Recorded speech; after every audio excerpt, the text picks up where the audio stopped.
Channel నేను విజయలక్ష్మి. మనం ఏదైనా అనుకున్న కార్యక్రమాలు నిర్విఘ్నంగా జరగాలి అన్నా, నిరాటంకంగా జరగాలి అన్నా, శీఘ్రంగా జరగాలి అన్నా వినాయకుడికి పూజ చేయాలి అని ప్రతి ఒక్కరు చెప్తూ ఉంటారు. అయితే వినాయకుడికి పూజ అనగానే చాలా మంది వెంటనే చెప్పేది సంకటహర చతుర్థిని ఆచరించండి అని చెప్తుంటారు. అయితే ఈ సంకటహర చతుర్థి ఎలా ఆచరించాలి, అసలు ఎప్పుడు వస్తుంది, ఆ ఆచరణ విధానం ఎలా ఉంటుంది, ఈ విషయాలన్నీ చెప్పడం కోసం మన ముందున్నారు అరసవల్లి శ్రీకూర్మం, అలాగే సింహాచలం దేవస్థానం, కనక మహాలక్ష్మి దేవస్థానాల ఆస్థాన పంచాంగకర్త దైవజ్ఞ శ్రీ తెన్నేటి శ్రీనివాస్ గారు. వారిని అడిగి ఈ విశేషాలు తెలుసుకుందాం. శర్మ గారు నమస్కారం. శర్మ గారు, సంకటహర చతుర్థి చాలా ఎక్కువగా చెప్తూ ఉంటారు. పూజ చాలా ఫలితాన్ని ఇస్తుంది, ఎటువంటి ఆటంకాలు ఎదురైన ఏ కార్యక్రమంలో కానీ ఆ సంకటహర చతుర్థి చేసుకుంటే చాలా మంచిదని చెప్తూ ఉంటారు. అసలు ఏంటండి సంకటహర చతుర్థి, అసలు ఎప్పుడు వస్తుంది, ఏ విధంగా ఆచరించాలి? ఈ పేరులోనే సంకటహర చతుర్థి అనే పేరు కూడా ఉంది. దీనికన్నా ఒక విషయం ముందు తెలుసుకొచ్చినట్లయితే, మనం ఏ పనిని ప్రారంభించినా సరే కూడా శ్రీ మహాగణాధిపతయే నమః అనుకోకుండా మనం ప్రారంభించాం. ఆదో పూజ్య గణాధిప అంటే మొట్టమొదటిసారిగా పూజించే వ్యక్తి ఎవరు అంటే, దైవం ఎవరు అన్నట్లంటే ముందు గణపతే. మీరు ఎటువంటి కార్యక్రమం చేయండి, మీరు వైభవలక్ష్మి వ్రతం చేయండి, లేదంటే శ్రావణ మాసంలో ఇంకో పూజ చూసుకోండి, త్రిమూర్తి మేళ చేయండి, సత్యనారాయణ వ్రతం చేయండి, ఏది చేసినా, ఒక వివాహం చేయండి, ఇంకేదైనా కార్యం చేయండి, ఏది చేసినా సరే కూడా గణపతి ఆరాధన లేకుండా మనం ఏమీ కూడా చెయ్యము. అది అందరికీ తెలిసిన విషయం. అయితే ఇన్ని రోజు మనం ప్రత్యేకంగా చూస్తున్నాం కదండి. మళ్ళీ దీనికి ఇంకో ఆరాధన ఏంటి అనేదానికి చవితి తిథి ప్రధానంగా కూడా గణపతికి మన ఇష్టపడేది చవితి తిథి. ఈ చవితి రెండు విధాలుగా కూడా ఉంటుంది. అసలు చెప్పాల్సి వచ్చినట్లయితే మనకి 12 నెలల్లో 12 సంకట చతుర్థులు వస్తాయి. ఈ 12 సంకట చతుర్థులకి కూడా 12 రకాల పేర్లు కూడా ఉన్నాయి. అయితే అమావాస్య తర్వాత పౌర్ణమి ముందు వచ్చే చతుర్థిని మనం ఏంటంటే వర చతుర్థి అంటాం. అంటే వరసిద్ధి వినాయక దేవుడు అని ఎందుకంటాం? భాద్రపద శుద్ధ చరిత్రడు వచ్చిందని వరసిద్ధి వినాయకుడు అని అంటుంటాం. పౌర్ణమి తర్వాత వచ్చే చతుర్థిని మనం సంకటహర చతుర్థి అంటాం, లేదా సంకట నాశ చతుర్థి అని కూడా పేరు ఉంటుంది. కానీ సంకటహర చతుర్థి, సర్వ సంకటములను హరించేది ఈ యొక్క చతుర్థి అంటుంది. అయితే మనం ఇందాక చెప్పుకున్న భాగంగా కూడా ఒక వివాహం చేసాం అనుకోండి, వివాహానికి మనం గోధురాయిని పెడుతుంటారు కొంతమంది. విఘ్నేష్ మీదు కొట్టడాన్ని అంటుంటారు కదా, పసుపు దంచడం అని, విఘ్నేష్ మీదు పెట్టడాన్ని, ఇలాంటివన్నీ గోధుమలని ప్రాంతీయాలు అనేక రకాలుగా దాన్ని పిలుస్తుంటారు. ఏది చేసినప్పుడు కూడా ఆలోచించే క్రతువు మాత్రం గణపతి ఆరాధన మాత్రమే చేస్తారు. ఒక తెల్లని వస్త్రాన్ని తీసుకొని ఒక 5 పిడికిళ్ళు బియ్యం అందులో పోసి పసుపు కొమ్ములు అలాగే చిల్లర కాయిన్స్ పెట్టుకొని ఒక రాగి కాయిన్ కూడా అందులో పెట్టి ఆ మూట కట్టి గణపతికి ముడుపు కట్టి పెడతారు అక్కడ. తర్వాత తిరగలు పసుపు రాసి పెట్టి గోధుమే కాబట్టి గోధుమలు, పెసలు, మినువులు ఇలాంటివన్నీ కూడా విసరడం జరుగుతుంటుంది. వినాయక బియ్యం కట్టుంటాడు. ఇవి కట్టిన తర్వాత మనం ఏం చేస్తుంటామండి, అవన్నీ వివాహం అయిపోయిన 16 రోజుల పండుగ చేస్తుంటారు. కాబట్టి ఆ 16 రోజుల ఆచారాన్ని బట్టి కొంతమంది వాటిని ఆ ముడుపుని స్వామి ఈ యొక్క వివాహం లేదంటే గృహప్రవేశం ఏదైతే వేడుకుందో అది చక్కగా నీ దైవాలు పూర్తయిందని చెప్పి సంతోషంగా గణపతికి ఉండ్రాలు తయారు చేసి నైవేద్యం పెడతారు. కొంతమంది అనేక రకాలుగా చేస్తుంటారు. అంటే ఆ విధంగా ఆ యొక్క ముడుపుని వాళ్ళు చెల్లించుకోవడం ఉంటుంది. ఈ సంకటహర చతుర్థి అనే ఇప్పుడు అలా విఘ్నేశ్వర మీద కట్టే దీనికి ఉండదు అన్నమాట. ఈ సంకటహర చతుర్థి అనే వ్రతం ఏదైతే ఉందో అంటే ఈ ఎప్పుడు ఆచరిస్తున్న విషయం కొంచెం జాగ్రత్తగా గమనించాలి. ఇది ప్రదోష కాలంలో చేసే వ్రతం. సంకటహర చతుర్థి సాధారణంగా కూడా చేసేది ప్రదోష కాలం, అంటే సాయంత్రం చేసేది. అందుకే మీరు చూడండి, మన గతంలో చెప్పుకున్న మహాశివరాత్రి కూడా మనం చెప్పుకున్నాం. మహాశివరాత్రి కూడా నక్త వ్రతం. అలాగే ఈ సంకటహర చతుర్థి కూడా నక్త వ్రతమే అనమాట. అంటే నక్త వ్రతము అంటే ఏంటంటే ఉదయం నుంచి సాయంత్రం వరకు కూడా ఉపవాసం ఉండి ప్రదోష కాలంలో ఆ యొక్క దేవత ఆరాధన చేసిన తర్వాత అప్పుడు వాళ్ళు ఆ ఉపవాసాన్ని చెల్లించుకుని భోజనం చేస్తారు. అప్పుడు వాళ్ళు ఉపవాసం తర్వాత పలహారం చేయడం కూడా నాకు భోజనం చేస్తారు. అంటే ఈ సంకటహర చతుర్థికి నిర్ణయం ఎలా చేస్తారంటే ఉదాహరణకి ఈ రోజు తదియ, బహుళ తదియ సాయంత్రం 4 వరకు 5 వరకు ఉంది అనుకోండి, తర్వాత 5 తర్వాత చతుర్థి వస్తుంది అనుకోండి, అంటే చవితి వస్తుంది అనుకోండి, ఆ రోజు నాడే సంకట చతుర్థి ఉంటుంది. ప్రదోష కాలం అంటే సూర్యాస్తమయం తర్వాత 3 ముహూర్తాలు అంటే 6 ఘడియల సమయాన్ని, 6 ఘడియలు అంటే మీకు సుమారుగా 2 గంటల 24 నిమిషాలు. సూర్యాస్తమయం దగ్గర నుంచి 2 గంటల 24 నిమిషాల వరకు ఉండే సమయం ఏదైతే ఉందో ఆ సమయంలో కానీ చవితి తిథి కానీ ఉన్నట్లయితే ఆ రోజు నాడు చవితిని ఆచరించాలి. ఒకసారి ఉభయ ప్రదోష అని కూడా వస్తుంది. ఉభయం అంటే 2 రోజులు ప్రదోష కాలం వస్తుంది. అయితే 2 రోజులు ప్రదోషం వచ్చినప్పుడు శాస్త్రంలో ఏం చెప్పిందంటే మరుసటి రోజు నాడే తీసుకోవాలి. ఈ యొక్క వ్రతాన్ని కానీ మనం ఆచరించినట్లయితే 2 రోజులు కూడా చవితి ప్రదోషానికన్నా ఉన్నట్లయితే ఈ రోజు సాయంత్రం 6 వచ్చి రేపు రాత్రి 8 వరకు ఉన్నది అనుకోండి, అంటే 2వ రోజు ఈ యొక్క చవితి భాగాన్ని చూసుకుంటే ఇది మిగులులో చేయాలి. ప్రదోషాన్ని మనం లెక్క కట్టాలన్నమాట. అందుకే మేము లెక్క కట్టి పంచాంగం రాస్తుంటాం. అంటే 2వ రోజు నాడు ఏదైతే ప్రదోష కాలానికి ఉంటుందో ఆ చవితిని గ్రహించాలి. అయితే ఇది అక్కడ చవితి నిర్ణయం వరకు వచ్చింది అనమాట అండి. అయితే ఆ రోజు నాడు ఉదయాన్నే ప్రాతకాలాన్ని లేచి స్నానం, వాళ్ళకి పూజా కార్యక్రమాన్ని కూడా చేసుకుని స్వామికి నమస్కారం చేసుకుని గరికి దూరవారు ఉంటాయి కదా, గరికి అంటే దూరవారం ఉంటాయి, దానికి స్వామివారి అర్చన చేసి అలాగే తెల్ల జిల్లేడు పువ్వులతో అర్చన చేసి సుమారు ప్రీతికరమైన బెల్లం కాబట్టి గుడపిండాన్ని నైవేద్యం చేసి బెల్లం పాయసాన్ని నైవేద్యం చేయొచ్చు. ఇలా పెట్టుకుని ఉపవాసం గట్ట వండుకొని ఆ రోజు నాడు స్వామివారికి ఒక తెల్లని వస్త్రంలో ఒక 5 పిడికిళ్ళు కానీ 3 పిడికిళ్ళు కానీ ముడుపులాగా ఆ బియ్యాన్ని మూట కట్టి అక్కడ పెట్టి స్వామికి నమస్కారం చేసుకుని గంధం పుష్పాక్షలతో పూజ చేసిన తర్వాత సాయంత్రం కూడా ప్రదోషం వరకు కూడా ఉపవాసం ఉండాలన్నమాట. ఆ రోజు స్వామికి కీర్తనలు భజనలు పాటలు చేసుకుంటుంటారు. ప్రదోషం అయిన తర్వాత ఏదైతే ముడుపు పెట్టినది ఉందో దాన్ని విప్పి స్వామికి లఘువుగా పూజ చేసుకుని, అంటే ప్రదోష కాలంలో స్వామివారికి షోడశోపచారములు 16 ఉపచారాలతో పూజ చేసిన తర్వాత ఏదైతే ఈ బియ్యాన్ని ఉదయం కట్టుకుని ముడుపు కట్టి ఉంచారు కదండి, దాన్ని విప్పి దాంతో పాయసాన్ని తయారు చేసుకోవడం కానీ లేదంటే పొంగలి, చక్కెర పొంగలి కానీ తయారు చేసుకుని స్వామికి నివేదన చేసి వీళ్ళు భోజనం చేసుకోవాలన్నట్టండి. ఈ విధంగా చేసుకోవాలన్నట్టండి. ఇవి ఎందుకు చేసుకుంటారు అన్నట్లంటే ఈ విధంగా చేయడం ద్వారా కూడా సర్వ సంకటముల నుండి కూడా వాళ్ళ ఇంట్లో ఏ పని చేస్తున్నారు అనుకోండి, మనం సాధారణంగా కూడా ఏం చేస్తుంటాం అంటే మా ఇంట్లో అనేక రకమైన కార్యక్రమం మొదలు పెడుతుంటే ఏ కార్యక్రమం మొదలు పెట్టినా అది మధ్యలో ఆగిపోతుంది. అలాంటి సమయంలో కానీ ప్రతి పని చేతి వరకు దగ్గర వరకు వచ్చి అవన్నీ కూడా తప్పిపోతున్నా సరే కూడా అంటే పని అవుతూ ఉంటుంది అన్నమాట, చాలా ఆలస్యం అవుతూ ఉంటుంది. పని పూర్తిగా ఆగిపోవడం వేరు, నెమ్మదిగా మందుకోడిగా నడవడం వేరు అన్నమాట. కాబట్టి ఏ పనులైనా మధ్యలో కొంత ప్రతి పని ఏంటంటే ఏ పని ప్రారంభించే మధ్యలో ఆగిపోతుందని అది పూర్తి అవ్వట్లేదు అంటుంటారన్నమాట. ఈ విధంగా ఉండేవాడు. విద్యలు సరిగ్గా లేనివాడు అంటే మా పిల్లలకు ఏదైతే విద్యాభ్యాసం సరిగ్గా సాగట్లేదు, వాళ్ళ ఇంట్లో ఉద్యోగాలు సరిగ్గా రావట్లేదు, లేదా అమ్మాయికి వివాహాలు సరిగ్గా అవ్వట్లేదు, ఏ పని వదిలి పెట్టినా మధ్యలో ఆగిపోతున్నారు అనేవాళ్ళు ఈ యొక్క సంకటహర చతుర్థి వ్రతాన్ని ఆచరించడం ద్వారా అంటే ఆ ప్రదోషకాలం ఆ సంకటములు అన్నిటి దాని పేరు అందుకే వచ్చిందంటే సర్వ సంకటములను, సంకటం అంటే ఇక్కడ ఏంటంటే వేరే సంకటం అంటే వేరే అనారోగ్యం కష్టం. ఇక్కడ సంకటము అంటే కష్టము అని అర్థం, హర అంటే హరింపజేసేది, సంకటహర చతుర్థి.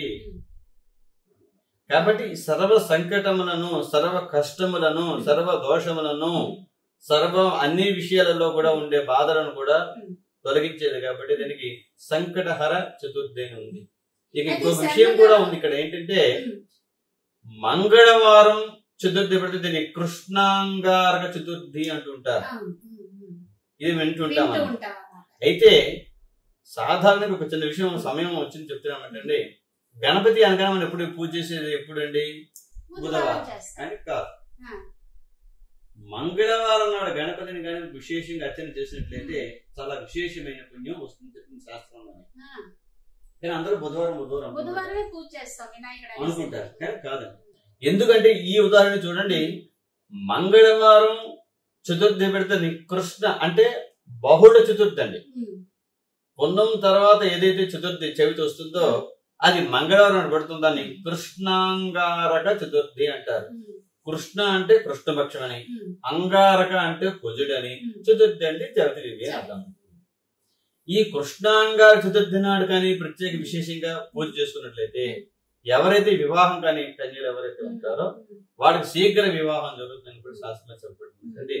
ఆ రోజు నాడు ఎవరు అర్చన చేసినా సరే కూడా విశేషంగా కూడా అంటే ప్రతి సంకటహర చతుర్థికి వాళ్ళు పూజ చేయలేని పక్షంలో ఈ విశేషంగా సంకటహర చతుర్థి ఏదైతే వస్తుందో ఆ సంకటహర చతుర్థి కూడా అంటే ఈ కృష్ణాంగార చతుర్దశి రోజు నాడు వాళ్ళు విశేషంగా గణపతిని ఆరాధన చేయడం ద్వారా కూడా చాలా పుణ్యాలు వాళ్ళకి కలుగుతాయి. అంటే ప్రధానంగా కూడా వాళ్ళ అభివృద్ధి, ఆర్థిక అభివృద్ధి ఉంటుంది. ఏ పనులు చేస్తే వాటిలో పురోగతి కూడా ఉండే పరిస్థితులు కూడా ఉంటాయి. ఇది కృష్ణాంగార చతుర్థి అనమాట. అలాగే కృష్ణాంగార చతుర్దశి కూడా ఉంది. అది మామూలు చతుర్దశి వ్రతంలో పెడుతుంటుంది. ఈ కృష్ణాంగార చతుర్థి అలాగా కృష్ణాంగార చతుర్దశి నాడు కూడా ఆ యొక్క ఆరాధన చేయడం ద్వారా మనకి ఏదైతే మహాశివరాత్రి మనం అభిషేకం చేసుకుంటాం కదండి, అలాగే కృష్ణాంగార చతుర్దశిని కూడా విశేషంగా శివుడికి అభిషేకం చేసుకున్నట్లయితే అది కూడా విశేషమైన పుణ్యాన్ని ఇస్తుందని శాస్త్రంలో చెప్పబడి. అయితే శర్మ గారు ఇప్పుడు ఈ సంకటహర చతుర్థి అంటే ఏ కష్టాన్నైనా తొలగించేది, ఏ పనికైనా ఆటంకం లేకుండా విఘ్నాలు లేకుండా నడిపించేది.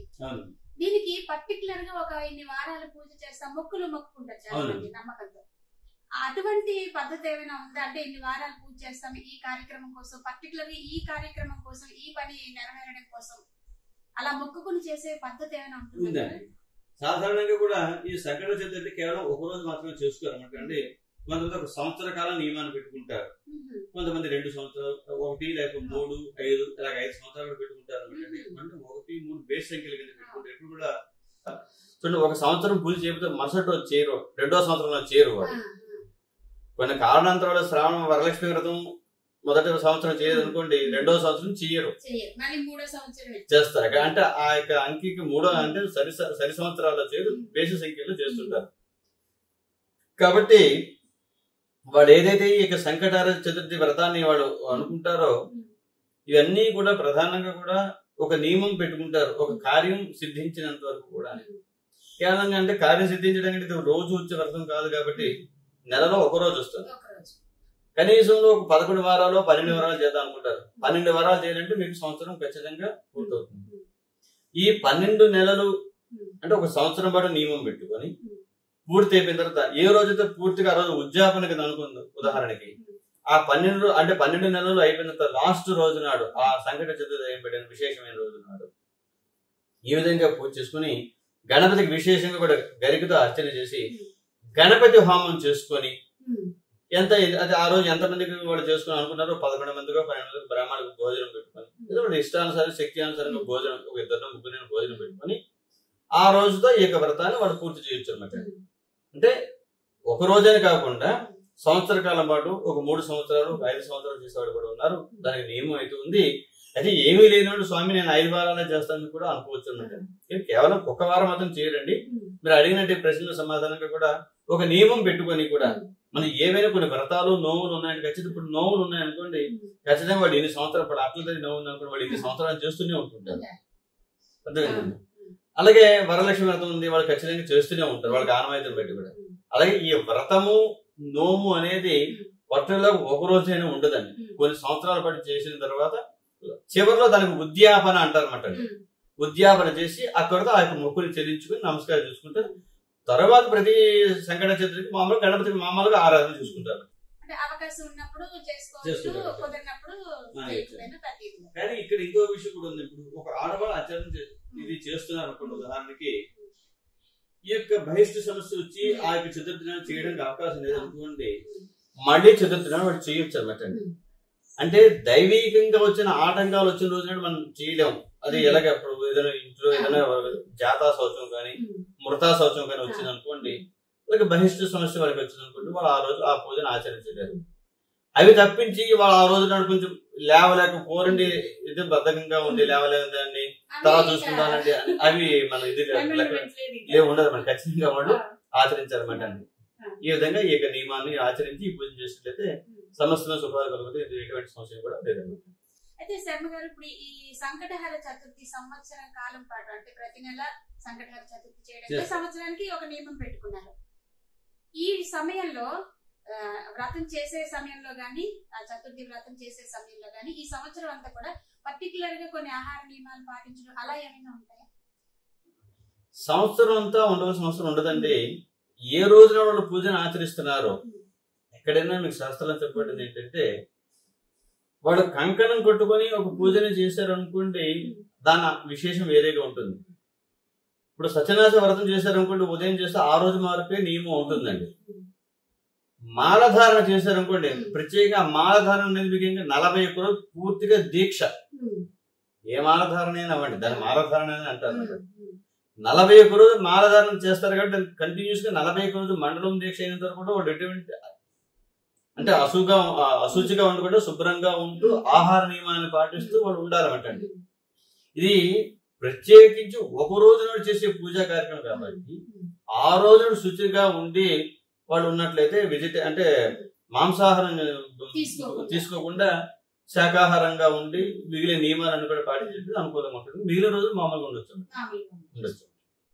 ధన్యవాదాలండి. అంటే సంకటహర చతుర్థి గురించి మేము వింటూ ఉంటాం రెగ్యులర్ గా, వినాయకుడు ఈ పూజ అని చెప్పి చాలా మంది అవకాశం దీనికి కూడా కథ ఉంటుంది, మామూలు చదువుకుంటారు. చివరి రోజు నాడు ఈ యొక్క కథ, పూజ, హోమం అన్ని చేసుకుని మనం ఇందాక చెప్పుకున్నట్లేదంటే పూర్తిగా పూజ అంతా చేసుకుని ఆ యొక్క సంకట చతుర్థి వ్రతాన్ని పూర్తి అయిపోయిన తర్వాత అక్షతలు శిరస్సు కథ అంటే మనం వినాయక చవితికి ఎలాగైతే అక్షతలు వేసుకుంటూ శిరస్సు వేసుకుంటాం, ఈ సంవత్సరం అంతా అయిపోయిన తర్వాత ఉద్యాపన రోజున విశేషంగా బ్రాహ్మణ పిలిపించుకుని పూజ చేస్తే వాళ్ళు విధానంగా చేస్తారనమాట. మామూలుగా శక్తి అనుసారంగా మీరు మామూలుగా చేసుకోవచ్చు, కానీ ఆ రోజు నాడు విశేషంగా బ్రాహ్మణ పెట్టుకొని విశేష కలసారాధన, మండపావాహన, హోమం ఇవన్నీ చేశారు కాబట్టి ఆ ఉద్యాపన తగ్గట్టుగా వాళ్ళు అన్ని చేస్తారు. దానికి ఫలితం ఎక్కువగా ఉంటుంది.